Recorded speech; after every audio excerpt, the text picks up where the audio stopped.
"Take the cloth off," she begged. The rancher did it.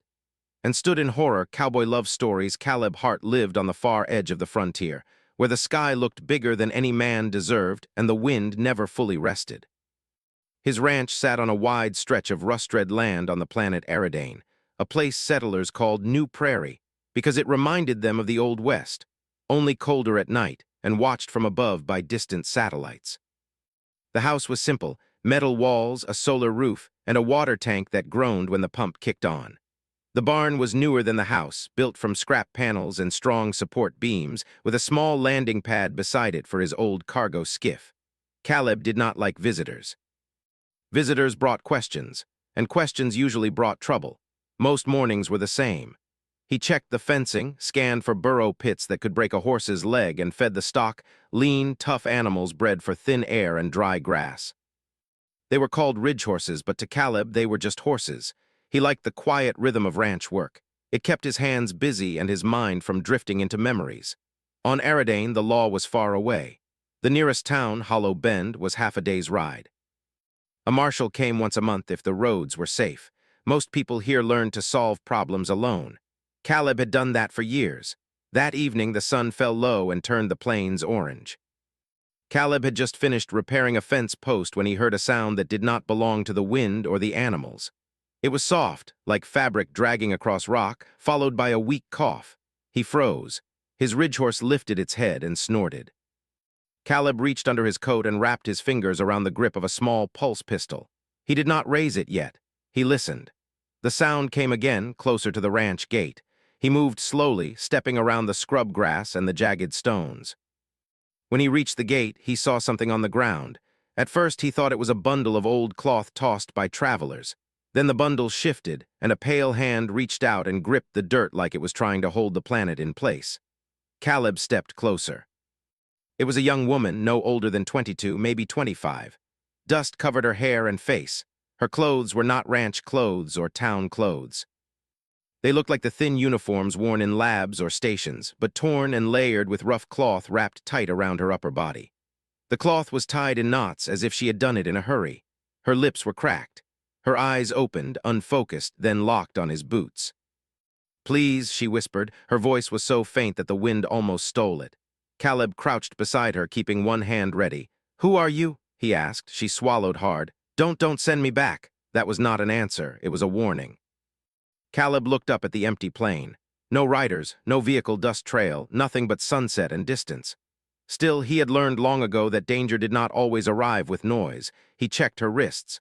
No chains, no obvious restraints. But there were bruises, as if someone had held her too tightly. He saw marks on her neck too, faint and uneven, like she had been wearing a collar. Caleb's jaw tightened. "What happened to you?" he asked, softer. Her eyes flicked to his face, then to the house behind him. "Water," she breathed. "Hide me." Caleb hesitated. A stranger at the gate could mean sickness, theft, or a trap. But she was too weak to be acting, and the fear in her eyes felt real, sharp as broken glass. He slid one arm under her shoulders and lifted carefully. She weighed almost nothing, like she had not eaten in days. When he stood, she made a small sound of pain. "Easy," he said. "I've got you." She clutched the cloth at her chest like it was the only thing keeping her together. Caleb carried her into the house. The air inside was cooler. He set her gently on the couch and poured water into a cup. She drank in small, desperate sips, then coughed and wiped her mouth with trembling fingers. Caleb grabbed a blanket and placed it over her legs. He kept space between them, watching her closely. "You got a name?" he asked. She hesitated, then whispered, "Mara." He could not tell if it was true, but it was something. "I'm Caleb," he said. "This is my ranch. No one comes out here unless they mean to." Mara's breathing quickened. "They will," Caleb frowned. "Who?" She shook her head quickly, like the word itself hurt. "People in the sky, people with white coats, they take." Caleb's stomach tightened. He had heard stories. Research stations, private companies, contracts signed with the wrong people, folks disappearing. Most were rumors told at bars, but rumors usually had roots. Myra pulled the cloth tighter. Her fingers moved over it like she was checking that it still covered everything. Caleb noticed something then. The cloth was not just cloth. Parts of it looked reinforced, like it had thin metal threads woven through. And along the edge, half hidden by dirt, were dark symbols, sharp, clean markings that looked burned into the fabric.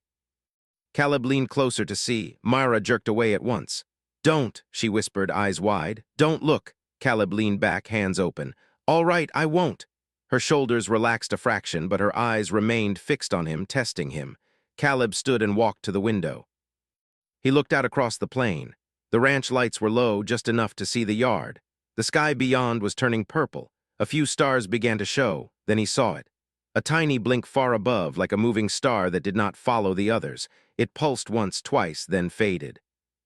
Caleb's eyes narrowed. Satellites moved slow. This moved with purpose. He turned back. Mara was watching him again. She had seen his reaction. "They're searching," she whispered.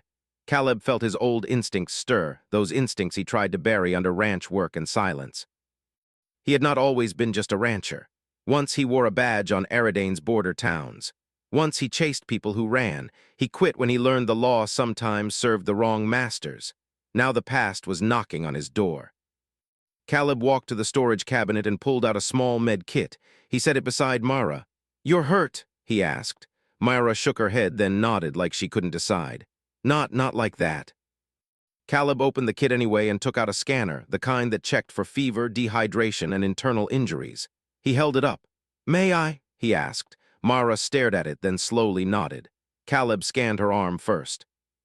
The screen showed dehydration, low nutrition, and high stress. No surprise. He moved the scanner toward her chest, but Mara flinched violently and grabbed his wrist. "No," she said, voice sharp now. "No scanner there." Caleb stopped immediately. He could feel how hard she was shaking. "All right," he said. "I won't." Mara released him, breathing fast. Caleb packed the scanner away. "You can rest here tonight," he said, "but you need to tell me the truth in the morning. If someone's hunting you, I have to know what I'm dealing with." Mara looked down at her hands. "If you know," she whispered, "you'll be in danger too." Caleb felt a chill. "I'm already in danger if they come here." Mara lifted her eyes. In them was fear, yes, but also something else, a quiet shame, like she carried a secret she hated. She swallowed. "They put something in me," she said. Caleb's brow tightened. "What do you mean?" Her fingers tightened on the cloth. "Don't make me show you, not yet." Caleb studied her face, trying to understand. He did not push, not because he was gentle by nature, but because he knew fear had its own timing. If he forced the truth too early, it could break her. "Fine," he said. "Not yet." He walked to the door and checked the locks. Then he went to the small metal cabinet under the counter and pulled out an old rifle. He set it near the window. It was not fancy, but it worked. Night came fast on Eridane. The wind rose and rattled the roof panels. Caleb shut off most lights to avoid drawing attention. The room grew dim, lit only by the small lamp near Mara. She lay on the couch, blanket pulled to her chin, eyes open. "You can sleep," Caleb said. Mara's voice was barely a whisper. "If I sleep, they find me." Caleb sat in the chair facing the window. "Not tonight," he said. "Not if I can help it." Mara watched him for a long moment. "Why?" she asked. Caleb did not answer right away. He stared out at the dark plain, at the shadows that moved with the wind. "Because leaving someone to be taken isn't something I can do," he said quietly. Mara's eyes softened a little as if she believed him, or wanted to. Hours passed. The wind eased. The ranch grew still. Then, just after midnight, Caleb heard a faint hum outside, not close, but close enough. It was the sound of a drone engine, small, smooth, not like the loud farm bots some settlers used. This one was built for stealth. Caleb stood slowly, rifle in hand. He moved to the window and peered through a narrow gap in the blinds. Out on the plain, a low light floated above the grass. It was small, round, and scanning in slow circles. It moved like a hunting animal. Caleb's pulse quickened. Behind him, Mara sat up with a gasp. She had heard it too. "They're here," she whispered. Caleb raised one finger to his lips, telling her to stay quiet. He kept his eyes on the drone. It drifted closer to the ranch fence, pausing as if it sensed something. Caleb's mind raced. If it found the house, more would come. He had to act before that happened. He glanced at Mara. She was clutching the cloth again, knuckles white, eyes full of terror. Caleb made a decision. He stepped toward the back door, moving like a shadow, careful not to make a sound. The old rancher life was quiet. The old martial life was quieter. And as he opened the door to the cold night, he knew this was only the beginning. The cold night air brushed against Caleb's face as he stepped outside. The drone hovered near the outer fence, its soft blue light sweeping across the dry grass. It moved slowly, carefully, like a hunter that already knew its prey was close. Caleb stayed low, keeping to the shadow of the barn. Years of working alone had sharpened his instincts, but it was his past as a frontier marshal that guided his steps now. He studied the drone's movement. It was not random. It was searching with purpose. Behind him, inside the house, Mara waited. He knew he could not let the drone scan the building directly. Once it locked onto a signal or life sign, more would follow, bigger ships, armed people. Trouble that would not leave quietly. Caleb picked up a small metal tool from the barn wall and threw it hard toward a distant rock pile. The tool struck stone with a loud clang. The drone reacted immediately, turning and drifting toward the noise. Its scanning light narrowed, focusing on the rocks. Caleb moved fast. He crossed the yard and reached the fence line, lifting a handful of dry dirt and tossing it upward. The fine dust floated into the drone's light beam, distorting its sensors for a brief moment. It hesitated. That was enough. Caleb raised his rifle and fired one precise shot. A pulse of energy hit the drone's center.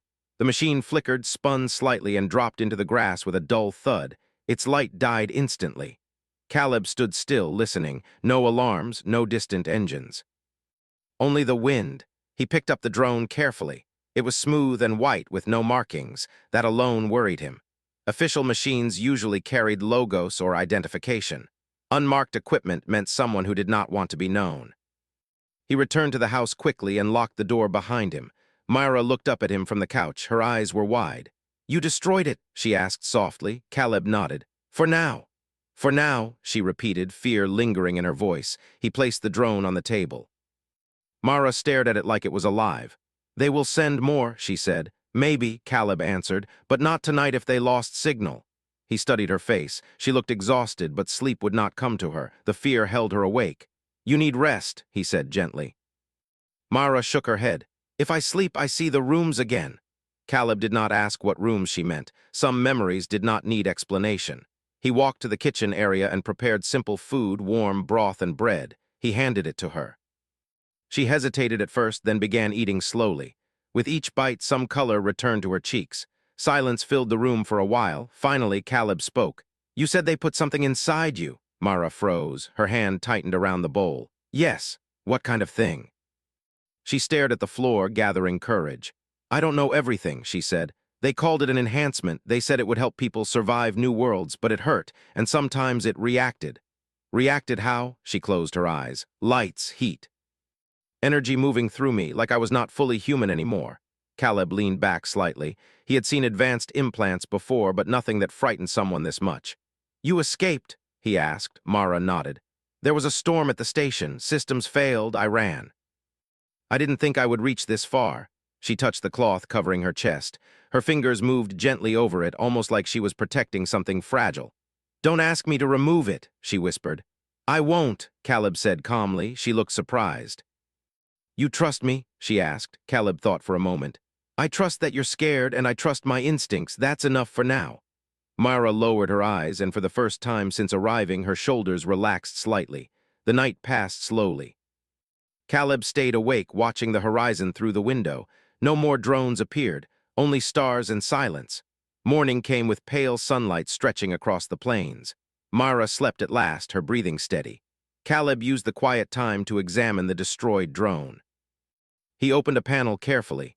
Inside were advanced circuits far beyond standard farm tech. Whoever owned this had deep resources. He sighed.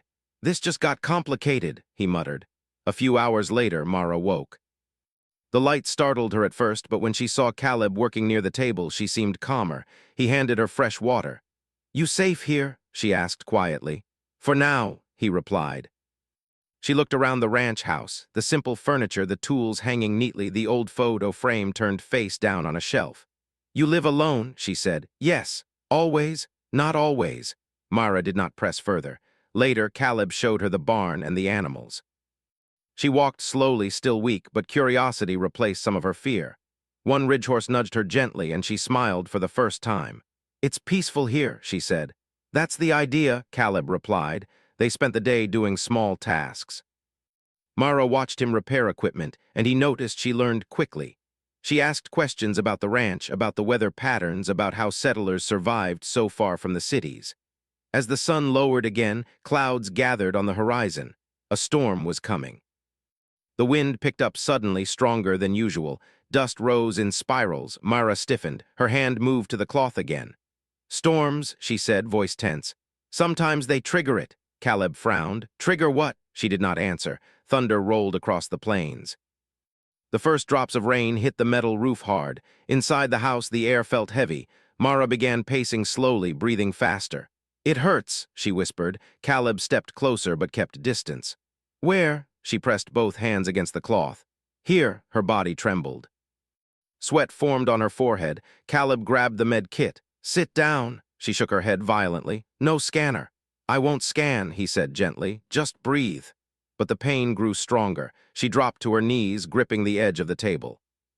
"Take it off," she gasped suddenly. "Please take the cloth off." Caleb froze. "You sure?" he asked. She nodded desperately. "It's burning." Carefully, slowly, he reached toward the knots tying the cloth. His hands were steady, but inside he felt a deep unease. Whatever was under there had terrified her for days. He untied the first knot, then the second. The cloth loosened. Myra closed her eyes, bracing herself. Caleb pulled the cloth aside, and then he stopped breathing. Embedded into her chest was a smooth metallic structure fused with her skin. Soft light moved beneath it like flowing energy. Thin lines spread outward across her body, faintly glowing under the skin. It was not just an implant. It looked alive. Caleb stepped back, horror and shock mixing in his eyes. "What is this?" he whispered. Myra opened her eyes slowly, tears forming. "I told you they changed me." The light beneath the implant pulsed once, reacting to her pain. Outside, thunder crashed again. And somewhere far above the storm clouds, unseen by them, another drone activated its signal, locking onto a faint energy spike coming from the ranch. The light from the implant faded slowly, but the image stayed burned into Caleb's mind. He had seen many things during his years as a frontier marshal: illegal weapons, strange technology, even experimental machines, but nothing like this. The metallic structure in Mara's chest looked both advanced and dangerous, like it did not belong to any normal world. Mara lay back against the chair, breathing hard. The storm outside roared, rain striking the roof like falling stones. Caleb carefully covered her again with the cloth after the glow settled. "Does it always do that?" he asked quietly. She nodded weakly. "When I feel too much, or when something outside reacts to me." Caleb's eyes narrowed. "Something outside? The machines that hunt me," she said. "They search for the energy, I try to hide it." Caleb glanced toward the window. Thunder flashed across the sky, lighting the plains for a moment. He felt tension rising in his chest. "We need to move," he said. Mara looked at him, confused. "Move?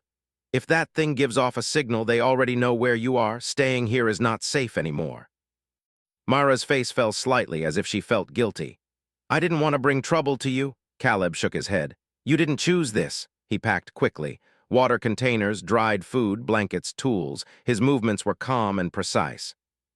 Years of survival taught him that hesitation only made danger stronger. Mara watched him, still tired but trying to stand. "Where will we go?" "There are canyons north of here," Caleb said.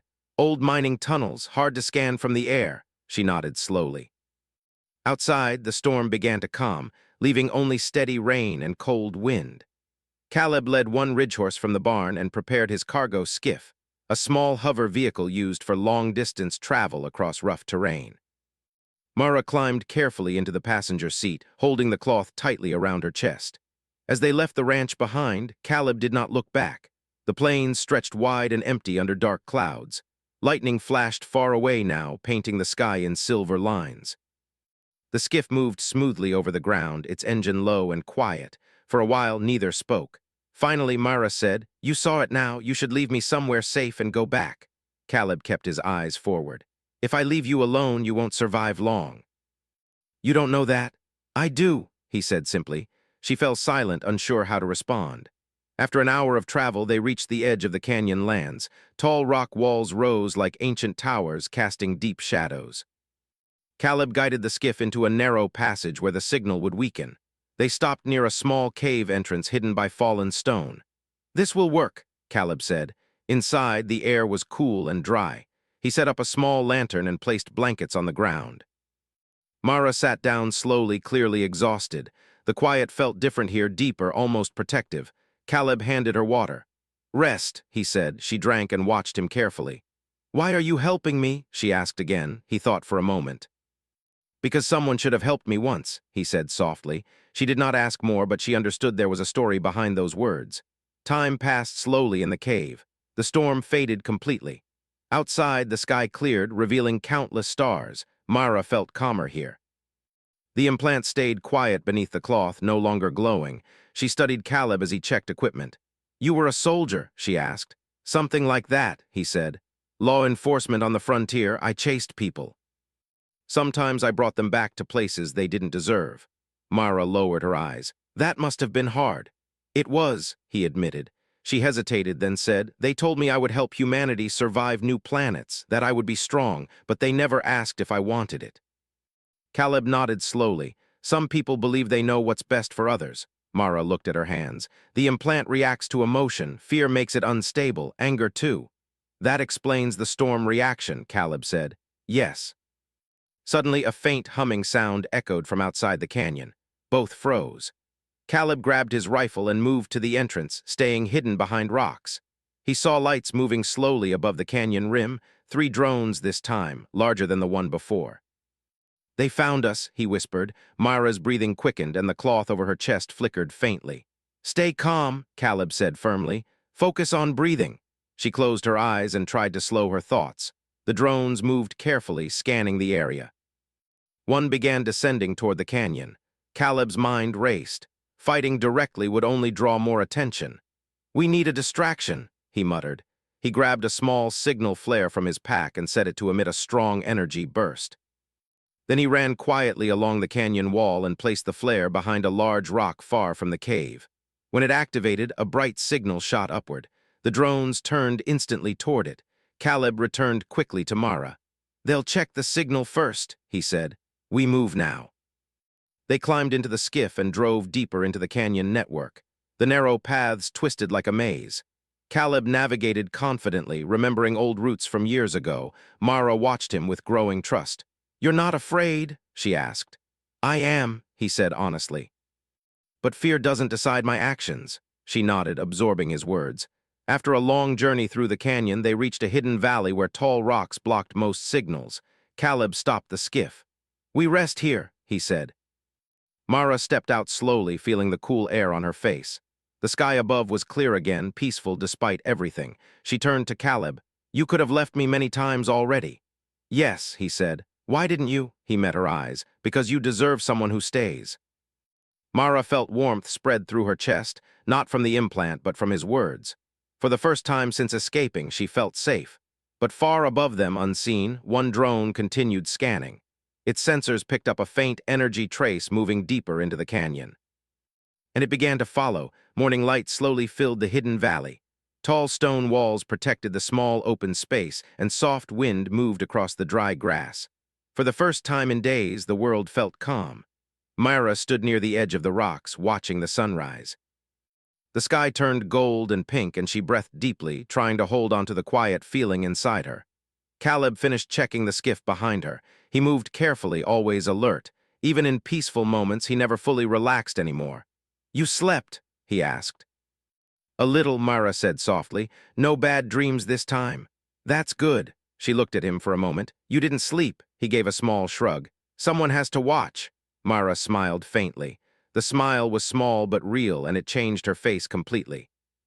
For a short time, they allowed themselves to rest. Caleb made simple food over a small heat unit. They ate together in silence, listening to birds flying across the canyon. But peace did not last. A low humming sound reached them again, distant but clear. Caleb froze. Myra's shoulders tightened immediately. The cloth over her chest moved slightly as her breathing changed. "They're closer," she whispered. Caleb moved toward the canyon entrance and looked up. A single drone hovered high above, watching carefully. Unlike the others, this one did not rush. It waited, studying. "They learned," he said quietly. "They know you're here." Mara's eyes filled with worry. "If they bring a ship, we cannot hide anymore." Caleb turned back toward her. He saw fear rising again, and with it the faint glow under the cloth. "Hey," he said gently. "Stay with me, breathe slow." She nodded, trying to focus on his voice. "What do we do?" she asked. Caleb thought carefully. Running forever was not a solution. The drones would continue hunting. Sooner or later, they would corner them. "There's one place left," he said. Mara looked confused. The old research base, he explained. Abandoned years ago, if we reach it, we might find a way to shut down whatever signal they're tracking. Her eyes widened. That's where people like me were made. Caleb nodded slowly. Then maybe that's where this ends. Mara hesitated. Returning to that kind of place scared her deeply, but she also knew running forever would only bring more danger to others. Okay, she said quietly. We go. They moved quickly, loading supplies and preparing the skiff. The drone above stayed distant, watching but not attacking. It waited like it knew reinforcements were coming. Caleb drove fast through the canyon, guiding the vehicle through narrow paths and rocky slopes. Dust rose behind them. Mara held onto the side, eyes scanning the sky. Her heart beat faster with every passing minute. Hours later, they reached a wide plateau. At its center stood an old structure made of metal and glass, half buried in sand. Broken towers leaned sideways and rust marked the walls. This is it, Caleb said. The research base looked abandoned, but he knew better. Places like this often held hidden systems still alive after years. They entered carefully. The inside smelled of dust and cold metal. Flickering lights struggled to stay on. Old screens lined the walls. Myra walked slowly, memories rising in her mind. She touched one wall gently. I remember corridors like this, she said. Caleb found a central console and began searching for power controls. After several attempts, one screen lit up fully. Lines of data appeared. Mara stepped closer. Can you find anything about the implant? Caleb nodded and worked through the system. Finally, he found a file labeled Adaptive Energy Core Human Integration. He opened it. The implant emits a unique signal, he read aloud. Used for tracking and control. Mara's face fell. Control. But there's a shutdown protocol, Caleb added. If we activate it, they might lose your signal. Hope flickered in her eyes. Do it, she said. Caleb hesitated. It might hurt. She took a deep breath. I've survived worse. He activated the sequence. The console hummed loudly. A beam of soft light scanned her. Mara gasped as the implant reacted. The cloth glowed faintly and energy moved under her skin. Caleb stepped closer, ready to catch her if she fell. Stay with me, he said. I am, she whispered through clenched teeth. The machine beeped several times, then stopped. Silence filled the room. The glow faded completely. Mara looked down slowly. It's quiet, she said. Caleb checked the console. Signal disabled, he read. Relief spread across his face. Outside, the drone hovering above suddenly turned away, its sensors no longer detecting the energy signature. They lost you, Caleb said. Mara exhaled deeply, tears forming in her eyes. I'm free. For now, he said gently. They left the base together, stepping into the sunlight again. The sky looked wider than ever. Mara turned toward Caleb. You stayed, she said softly, even when you were afraid. He met her eyes. You would have done the same. She smiled gently. So what now? She asked. Caleb looked toward the horizon where the plains stretched endlessly. You could go anywhere, he said. Start a new life. She shook her head slowly. I don't want to run anymore. I want a place that feels real. He hesitated, then said quietly, you could stay at the ranch. If you want, Mara's eyes softened. I do. They returned to the ranch days later. The house looked the same, peaceful and quiet. The wind moved softly across the fields. Life slowly returned to normal. They worked side by side, fixing fences, feeding animals, watching sunsets. The implant remained silent, no longer glowing or sending signals. One evening they stood together outside as the sun disappeared behind the hills. Mara looked at Caleb. When I first came here, I thought I was broken. And now? He asked. She smiled warmly. Now I think I was just lost. Caleb nodded. We all are sometimes. They watched the sky grow dark, stars appearing one by one. The ranch felt alive again, not just with animals and wind, but with hope. And for the first time in a long while, neither of them felt alone.